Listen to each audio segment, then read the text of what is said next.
12:16 p.m. 1 January 2022 Saturday. मैं জল খাই জল নাই খালি আছে ধরতে হবে তোমাকে এর কি হলো না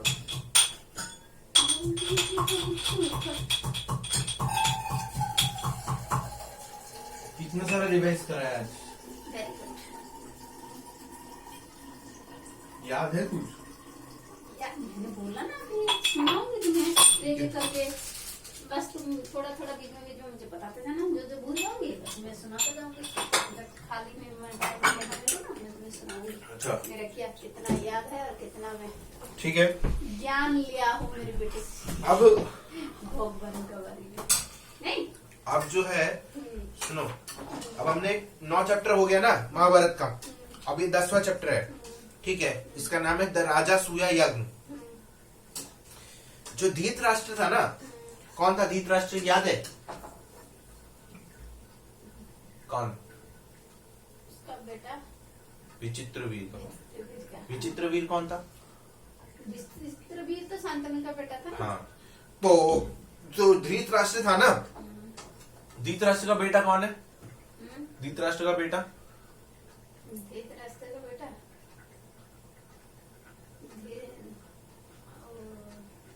दुर्योधन अच्छा दुर्योधन हाँ दुर्योधन और धृतराष्ट्र के 100 बच्चे थे समझ गए ना 100 बच्चे थे तो दुर्योधन उनमें से एक था बड़ा वाला और धृतराष्ट्र का भाई पांडु हाँ पांडु के कितने बच्चे थे 5 बच्चे 5 बच्चे थे कुंती से 3 बच्चे हुए थे और उससे माद्री से 2 बच्चे याद रखना तो अब जो था धृतराष्ट्र था वो थोड़ा सा इग्नोर करने लगा था पांडवास को ठीक है उसी के बच्चे थे उसके भाई का बच्चा लोग था भाई के बेटे थे तो उसी का अपना हो गया ना जैसे मेरा पापा है मेरे पापा का बड़े पापा मतलब मेरे पापा का जो भाई है बड़ा पापा मेरा मैं भी तो उसका लड़का हुआ ना भले ही उसका मतलब उसका बीवी का नहीं हुआ लेकिन मतलब उसके भाई का लड़का तो अपना बच्चा हुआ तो वैसे ही धृतराष्ट्र जो था उसका जो बच्चा था पांडवास वो उसको थोड़ा इग्नोर करता था इग्नोर मतलब अब जो उसका सगा बेटा है और उसका भाई का लड़का है तो पहले सगा बेटा को थोड़ा सा ज्यादा मतलब प्यार होता है ना और भाई का लड़का को थोड़ा वैसा होता है तो वो थोड़ा इग्नोर करता था धृतराष्ट्र पांडवास को ठीक है अब मतलब धृतराष्ट्र शायद भूल गया था कि ये जो बच्चे हैं पांडवास ये उसके भाई के लड़के हैं भाई का बच्चा है और उसको थोड़ा सा दुखी होता था जब ये जो पांडवास है ना इनका जब नाम होने लगा इनके जब इतना अच्छा ये लोग करने लगे तो बड़ा दिक्कत होता था इसको परेशानी होती थी ठीक है लेकिन फिर भी वो लोग मतलब उसको थोड़ा सा फोर्स करना पड़ा वो मतलब मजबूर था कि ऐसा मतलब धृतराष्ट्र था ना उसका बड़ा पापा मान के चलो तो वैसा ही था तो उसको पांडवास को तो आधा राज्य मिलना ही था ये तो उसका हक था उसको मालूम था तो उसने क्या किया धृतराष्ट्र ने जो पांडवास थे ना उनको बंजर जमीन दे दी समझ गए बंजर जमीन दे दी कि हाँ इनको हक मिलना चाहिए इनका राज्य का तो हम इनको राज्य का हक देंगे तो उसको बंजर जमीन दे दी खाली जमीन कोई महल नहीं कोई सुविधा नहीं कुछ था ही नहीं वहां पे सिर्फ बंजर जमीन बहुत बड़ी बंजर जमीन अब कितने एकड़ का था क्या था वो मेरे को नहीं पता कितना बड़ा राज्य का बंजर जमीन दिया वो मेरे को नहीं पता वो यहाँ नहीं लिखा है पर बंजर जमीन दिया था ठीक है तो ठीक है युधिष्ठिर ने एक्सेप्ट कर लिया कोई बात नहीं बंजर जमीन है खाली पड़ी जमीन है कोई दिक्कत नहीं है हमें मिल जाए वही काफी है तो फिर जब युधिष्ठिर वहां पे राज करने लगा ना मतलब जब उसे बंजर जमीन मिल गया तो समय के साथ युधिष्ठिर ने वो बंजर जमीन को सोने का जमीन बना दिया मतलब वहां पे महल बना दिया बड़ा सा जैसे पूरा जितना भी शान और शौकत होता है ना फैसिलिटी अब समय के साथ उसने उस पूरे बंजर जमीन का एक शहर तरह का बना दिया आस पड़ोस के जो लोग थे पड़ोसी राज्य के लोग भी युधिष्ठिर को अब राजा मानने लग गए थे क्योंकि वो इतना वैभव उसने उस बंजर जमीन पे हाँ तो जगह तो छोटी थी सिटी छोटा था लेकिन उसने उसका नाम इंद्रप्रस्थ पड़ गया उसका अब इतना अच्छा कर दिया उसने कि उसका नाम ही इंद्रप्रस्थ पड़ गया ठीक है अब आस पड़ोस के लोग भी युधिष्ठिर को जो है राजा मानने लगे, और कुछ लोग, कुछ बाकी के राजा भी ये मतलब पैसों का मदद भी देने लग गया था युधिष्ठिर को, राजा मानने लगे। ठीक है, अब युधिष्ठिर जो था अब उन्नति करने लगा, बंजर जमीन को उसने एक पूरा राज्य बना दिया, महल बना दिया, सारी सुविधाएं कर दी, लोग आके रहने लगे, मतलब जैसे एक पूरा होता है ना वैसे होने लगा। फिर उसके बाद क्या हुआ, जो युधिष्ठिर के दोस्त थे ना, उसने कहा कि यार तुम अब इंद्रप्रस्थ में तुम राज तो कर रहे हो, लेकिन अब तुम्हें अपना राज्य बढ़ाना चाहिए, जो तुम्हारे राज्य की सीमाएं है ना उसको थोड़ा बढ़ाना चाहिए, तो ताकि तुम और भी बड़े जो मतलब अगर तुम सिटी में राज कर रहे हो तो तुम पूरे देश में राज करो, ऐसा मतलब तुम्हें करना चाहिए। तो उसने कहा इसके लिए तुम्हें ये सुनिश्चित करना होगा कि तुम्हारे साथ कोई युद्ध में मतलब युद्ध ना लड़ सके कोई राजा। ठीक है, तो युधिष्ठिर ने अपने जो दोस्त है कृष्णा उससे पूछा, तो कृष्णा ने बताया कि जो मगध का राजा है ना जरासंधा, यही एक राजा है जो तुमको चैलेंज कर सकता है, तो इसीलिए तुम्हें जरासंधा को हराना पड़ेगा।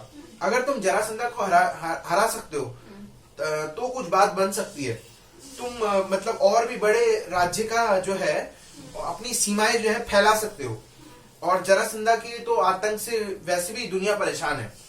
ठीक है, तो लेकिन धर्मराज जो था ना वो नहीं चाहता था कि कोई लड़ाई कोई युद्ध वगैरह हो। ठीक है, तो बट बहुत ज्यादा सोचने के बाद युधिष्ठिर, कृष्णा और बाकी सारे पांडवाज जो है जरासंधा की कैपिटल में गए, गिरिव्रज। ठीक है, अब जो जरासंधा था वो एक ऐसा आदमी था जो 2 हाफ ऑफ अ बॉडी, मतलब उसका शरीर जो था ना वो 2 आधा बटा हुआ था, मतलब आधा ऐसा मान के चलो कि लड़की जैसा था और आधा आदमी जैसा। ठीक है, लेकिन था वो एक बहुत शक्तिशाली राजा टाइप का। ठीक है, सो उसको बहुत सारी शक्तियां भी प्राप्त थी। ठीक है, तो इसीलिए वो बहुत शक्तिशाली भी था जरासंधा। तो कृष्ण और पांडवा जब वहां पे गए ना ब्राह्मण बन के, तो उन्होंने एक यज्ञ में पार्टिसिपेट किया जो कि गिरिव्रज में चल रहा था। ठीक है, अब जब जरासंधा की तेज निगाहें जब उसने नोटिस किया ना कि, तो उसने तुरंत मतलब उसे लगा कि यार कुछ तो गड़बड़ है, मतलब यज्ञ चल रहा है, यज्ञ में बैठा है और उसी यज्ञ में वो लोग भी बैठे हैं, कृष्णा मतलब वो युधिष्ठिर, धर्मराज, वो लोग भी बैठे हैं। तो इसीलिए उसको लग रहा था, यज्ञ करते करते उसको लग रहा था कि यार कुछ तो गड़बड़ है, मुझे ऐसा क्यों लग रहा है जैसे अभी युद्ध होने वाला है, कुछ होने वाला है, उसका ऐसा फीलिंग आ रहा था जरासंधा को। तो फिर उसने जब देखा ना आसपास, तो उसने भीम को पहचान लिया, तो उसे लगा कि ये भीम है। तो जरासंधा ने पूछा उससे कि तुम्हारी सच्चाई क्या है, तो उसमें पांडवज ने सच जवाब, सीधे जवाब दिया कि हम तुमसे हम तुमसे लड़ने आए हैं। तो जरासंधा ने उसको इनवाइट किया भीम को लड़ाई करने के लिए, बिना किसी हथियार के या बिना किसी शस्त्र के। तो भीम और जरासंधा में इतना वो लोग स्ट्रांग था, इतना ताकतवर था, दोनों बराबर का टक्कर दे रहे थे कि वो लोग दिन रात लड़ते गए लेकिन थके नहीं, थक कर, हाँ मतलब लड़ाई दोनों में जबरदस्त हो रही है लेकिन कोई हार नहीं रहा। अब दिन रात लड़ाई हो रही है। फिर उसके बाद भीम ने किसी तरह मैनेज किया, जरासंधा का जो बॉडी था ना उसका 2 टुकड़ा कर दिया, उसका आधा टुकड़ा कर दिया बॉडी का। उसके बाद लेकिन समस्या ये थी, जैसे वो आधा टुकड़ा करता अब उसे लगता अब ये मर गया, लेकिन वो अचानक से जुड़ जाता फिर से दोबारा से बॉडी। तो भीम परेशान हो गया कि यार ये तो मैं इसको आधा टुकड़ा कर रहा हूँ, ये दोबारा से जुड़ जा रहा है और दोबारा से मेरे से लड़ाई करने लग रहा है, जिंदा हो जा रहा है वापस से, इतना शक्तिशाली है ये। तो भीम ने कृष्णा की ओर देखा और कृष्णा ने कुछ बोला नहीं। कृष्णा के हाथ में एक स्ट्रॉ टाइप का कुछ था, उसने कृष्णा ने दोनों स्ट्रॉ को मतलब आधा तोड़ा, आधा फाड़ा और ऐसे करके फेंक दिया दूर, ऐसे करके फेंक दिया। तो कृष्णा ने कुछ, अब भीम ने जब ये देखा तो भीम समझ गया कृष्णा क्या बोलना चाहता है। तो उसने जरासंधा को ऐसे जब टुकड़ा किया ना, इस बार उसे छोड़ा नहीं, उसने एक भाग को ऐसे दूर फेंका, एक भाग को ऐसे दूर फेंक दिया कि हाँ, तो दोनों वापस कभी जुड़े ही नहीं, तो मर गया वो। ठीक है, ऑपोजिट डायरेक्शन में फेंक दिया। फिर उसके बाद जरासंधा मर गया और पांडवास जीत गए। अब पांडवास ने क्या किया, जितने भी राजा जो जरासंधा जो राक्षस था, उसने बहुत सारे राजाओं को ना, मतलब उसने राजा को वो बंदी बना गया था, बंदी बना के वो राज कर रहा था वो वहां पे। तो उसने पांडवास ने फिर उनको छुड़ाया, मगध के राजा को, और उसके बेटे को जो है वो कर दिया, राजा बनाया वहां का। ठीक है, अब युधिष्ठिर जो है एम्परर था, पूरे दुनिया का एम्परर। ठीक है, रूलिंग, अब वो मतलब पूरी दुनिया में राज कर रहा है, ऐसा समझ लो। अब युधिष्ठिर ने उसी वक्त राजस्व यज्ञ भी करवाया दोबारा से, और बहुत सारे राजाओं को बुलाया। उसमें दुर्योधन को भी बुलाया, कर्ण को भी बुलाया, भीष्म, द्रोणा, शकुनी जो कि गंधारा का राजा था उसको भी बुलाया, शिशुपाल, कृष्ण और बहुत सारे लोगों को बुलाया, और सबने उसका इनविटेशन एक्सेप्ट किया और इंद्रप्रस्थ पहुंचे उस यज्ञ को देखने के लिए। ठीक है, जो कि युधिष्ठिर करवा रहा था, क्योंकि अब वो पूरे दुनिया का राजा बन चुका था, तो इसीलिए वो यज्ञ करवा रहा था, जिसमें सबको बुलाया गया। अगले दिन जब यज्ञ हो रहा था ना, वो घोषित करने वाला था कि मैं अब पूरे दुनिया का एम्परर हो गया हूं, और इसीलिए वो कस्टम मतलब ये सब यज्ञ वगैरह करवा रहा था ताकि वो सब कर सके। तो जो पहला गेस्ट था कृष्णा था, उसका मतलब ऑनर किया गया।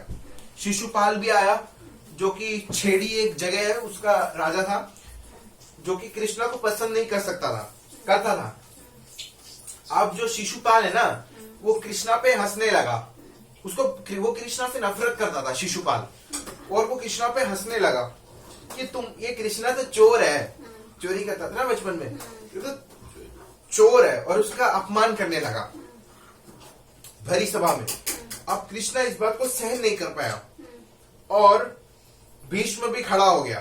ठीक है, और उसको भीष्म ने मतलब उसको बताया ये शिशुपाल के जन्म का क्या है, राज क्या है इस शिशुपाल के जन्म का, ये बताया। अब मैं बताता हूं आपको क्या राज था। जो शिशुपाल था ना, वो कृष्णा का एक रिश्तेदार है, मतलब उसका जो कृष्णा का पिता कौन है, वासुदेव का रिश्तेदार था। तो उसके रिश्तेदार में एक शिशुपाल जन्म हुआ था। उसका शिशुपाल बहुत बदसूरत था, उसकी 3 आंखें थी और 4 हाथ थे, ऐसा कुछ था। और एक एस्ट्रोलॉजर ने ये प्रेडिक्ट किया था कि इसका अंत होगा तब जब इसका अंत पता है कौन करेगा, ये इसका अंत वही करेगा जैसे इसकी जो अगलीपन है, बदसूरतपन है, इसका जो बीमारी है, 3 आंख, इसका 4 हाथ, ये बीमारी जो ठीक करेगा इसका, वही इसका मृत्यु करेगा, इसी को मारेगा। किसना ही ठीक करेगा, हाँ, ही मारेगा। हाँ, तो शिशुपाल की जो माता थी ना, वो बहुत चिंतित रहती थी। वो एक शहर से दूसरे शहर घूमती थी कि कोई तो वैद्य मिल जाए, कोई तो डॉक्टर मिल जाए जो इसको ठीक कर दे।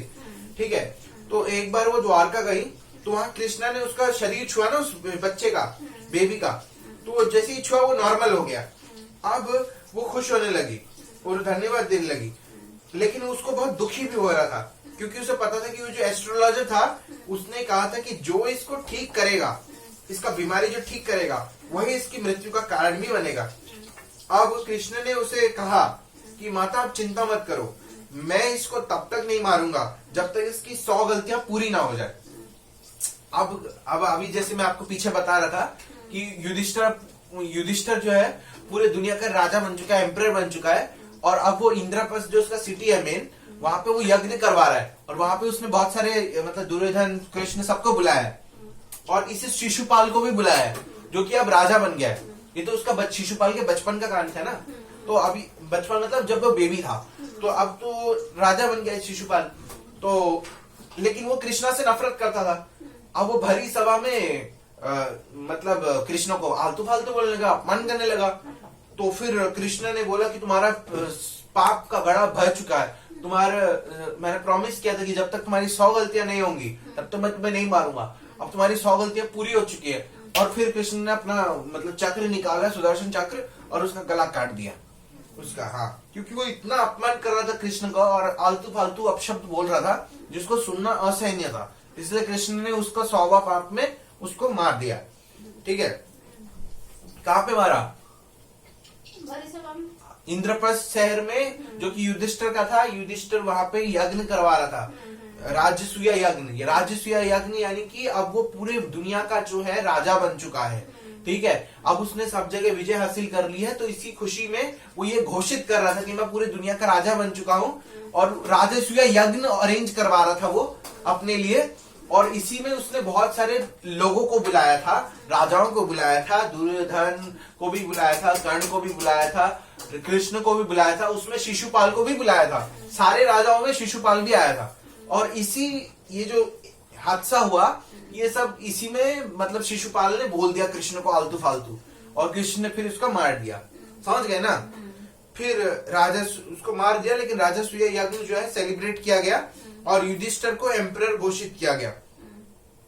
ठीक है, उसके बाद बाकी जब सारा मतलब यज्ञ हो गया, अब घोषित हो गया युधिष्ठिर, फिर उसके बाद सारे लोग राजा जो है ना वापस अपने अपने राज्य चले गए। दुर्योधन बहुत जलन से मतलब जल गया वो, जब उसने देखा कि जो पांडवास जो है बहुत उन्नति कर रहे हैं, कैसे उन्होंने बंजर जमीन को इंद्रप्रस्थ बना दिया, इतना उन्नति किया कि इतने बड़े बड़े राजाओं को हरा दिया, और फिर उसके बाद मतलब पूरी दुनिया में विजय हासिल किया, और अब ये पूरे विश्व का राजा बन गया। दुर्योधन जब ये देखा तो वो उसको बड़ा परेशान हुआ, मतलब जल गया वो बिल्कुल ये सुन के। अब भले ही वो जलता हो अंदर से, लेकिन उसके भाई ने तो उसको मतलब जब वो राजा बन गया तो उसने राजसूय यज्ञ में उसको भी इनवाइट किया था, और वो भी आया था। तो ये देख के वो बहुत जल गया जब वो गया था।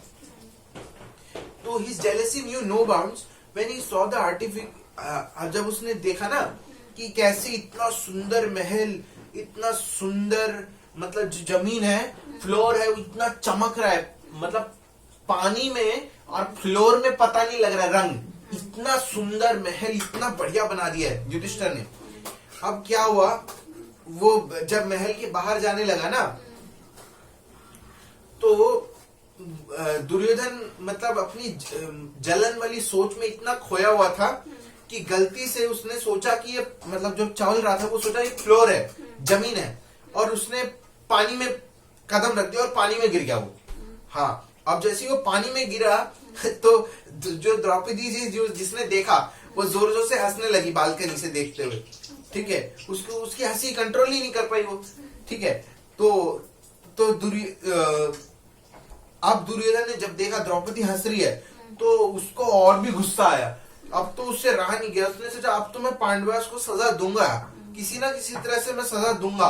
और इसने जो इतना सुंदर राज्य अपना बनाया ना इंद्रप्रस्थ, और इतना बढ़िया बढ़िया महल है, कैसे ना कैसे करके, ऐसे हुए तैसे हो, कुछ ना कुछ करके तो मैं ये सारा राजपाट छीनूंगा जरूर। ठीक है, अब मतलब हस्तिनापुर तो उसका था ही था, अब ये जो बनाया उसने वो भी उसको, हाँ वो भी उससे सहन नहीं हो रहा है, अब वो भी उसको चाहिए। क्योंकि उसका तो ये था कि ये लोग को मारना ही है, उसका नफरत था बस उसके अंदर। अब जब द्रौपदी हंसने लगी तो फिर उसको मतलब उसका ये हो गया। ठीक है, अब अगला चैप्टर है अपना द गैम्बल, 11वां चैप्टर। अब शकुनी जो था वो गांधारा का राजा था, याद है ना? शकुनी की बहन कौन है? कोई गांधारा ना? गांधारा तो एक राज्य का नाम है, शकुनी की बहन है गांधारी। गांधारी, हाँ। गांधारी है। हाँ, हाँ। और गांधारी का पति कौन है? धृतराष्ट्र। हाँ। धृतराष्ट्र की वाइफ कौन है? गांधारी। हाँ। गांधारी का पति कौन है? धृतराष्ट्र। धृतराष्ट्र का वाइफ कौन है? गांधारी। इन दोनों का पुत्र कौन है? दुर्योधन। दुर्योधन के भी भाई है 99 भाई, और साथ में वो 5 भाई भी है पांडवास। समझ गए? नहीं समझ आ रहा? इतना 50 बार बता चुका हूँ। ठीक है, तो इस हिसाब से शकुनी कौन हुआ दुर्योधन का? मामा ना? मामा हुआ ना? हाँ, क्योंकि शकुनी की बहन गांधारी, गांधारी का पति धृतराष्ट्र, इन दोनों का बच्चा दुर्योधन, तो इस हिसाब से दुर्योधन का मामा हुआ शकुनी। ठीक है, तो अब क्या हुआ, शकुनी जो था उसका मामा था दुर्योधन का, और मतलब वो दुर्योधन का साथी टाइप का था, और वो हस्तिनापुर आता जाता रहता था, ठीक है। और शकुनी को ये बात पता थी कि जो पांडवास है ना, ये मतलब दुर्योधन, उसको शकुनी को ये पता था कि दुर्योधन कितना नफरत करता है पांडवास से, समझ गया ना, उसको पता था। तो जो शैतानी दिमाग है शकुनी का, उसने इस नफरत को और बढ़ाया, ठीक है। और दुर्योधन को ये सलाह दी कि तुम पांडवास को खत्म कर दो, ठीक है। और जो इंद्रप्रस्थ में हुआ, जैसे वो पानी में गिर गया, मतलब वैसे ही वो जलन करता था, वो पानी में गिर गया, फिर वो हंसने लगी और फिर ये सब हुआ। तो शकुनी ने कहा कि मेरे भांजे, तुम जो इंद्रप्रस्थ से पांडवास को निकाल सकते हो, मेरे पास एक तरीका है, बिना युद्ध के तुम इनको निकाल सकते हो, ठीक है। अब दुर्योधन की आंखों में एक रोशनी, उम्मीद की रोशनी जगी। उसने पूछा कैसे? तो उसने कहा कि ये जो युधिष्ठिर है ना, ये खेल खेलने का बहुत शौक है, शायद पता नहीं कौन सा खेल होता है, लूडो टाइप का, तो ये खेल खेलने का बहुत शौक है। तुम एक काम करो दुर्योधन, तुम युधिष्ठिर को ये खेल खेलने के लिए बुलाओ, ठीक है, और मैं तुम्हारे बदले ये खेल खेलूंगा, ठीक है। और हम इस खेल के चक्कर में उससे जुआ खिलवाएंगे, और जुआ खिलवा के हम उसके राज्य का मतलब दाव पे लगवाएंगे उससे, और इस चक्कर में हम उसका जो इसने सुंदर सुंदर अपना राज्य बनाया है ना इंद्रप्रस्थ, और जो ये जो बोलता है कि मैं पूरे दुनिया का राजा बन गया हूँ, इससे इसका सारा वैभव, इसका सब कुछ छीन लेंगे, सिर्फ इस खेल में। कोई युद्ध लड़ने की जरूरत नहीं है, इसी जुए में हम इसका काम खत्म कर देंगे। तो दुर्योधन को ये आइडिया पसंद आया। तो दुर्योधन जो है ना, अब दुर्योधन और शकुनी, दुर्योधन और उसका मामा जो है वो धृतराष्ट्र पास गया। धृतराष्ट्र कौन है? वही उसका भांजा, मामा। दुर्योधन का पिता है। हाँ, तो मैं सदी सुकून क्या बोल रही हूँ। दुर्योधन और शकुनी जो है धृतराष्ट्र के पास गए और उसे ये सारा प्लान बताया कि कैसे उसको बुलाना है, फिर कैसे खेल खेलना है, कैसे वो लोग जुआ खेलेंगे और कैसे वो दाव पे लगाएगा, और कैसे शकुनी मामा तो एक्सपर्ट है खेलने में, तो उसको हराएंगे। तो ये सारा धृतराष्ट्र को बताया। अब ये सब धृतराष्ट्र जब सुना तो पहली बार में उसने मना कर दिया कि नहीं नहीं नहीं, ऐसे ये सब तो गलत है। बट फिर जब दुर्योधन ने इंसिस्ट किया, बार बार बोला दुर्योधन, अब धृतराष्ट्र मतलब उसका सगा पुत्र है दुर्योधन, तो प्यार में उसने अपने पुत्र का ये जो बात है ये मान गया, और उसने विदुर से बोला कि जाओ और युधिष्ठिर को इस खेल के लिए आमंत्रित करो, खेल खेलने के लिए। अब युधिष्ठिर जो था मतलब क्योंकि राजा बन चुका था, वो ऐसे खेल खेलने के लिए मतलब जाता नहीं था, लेकिन क्योंकि उसका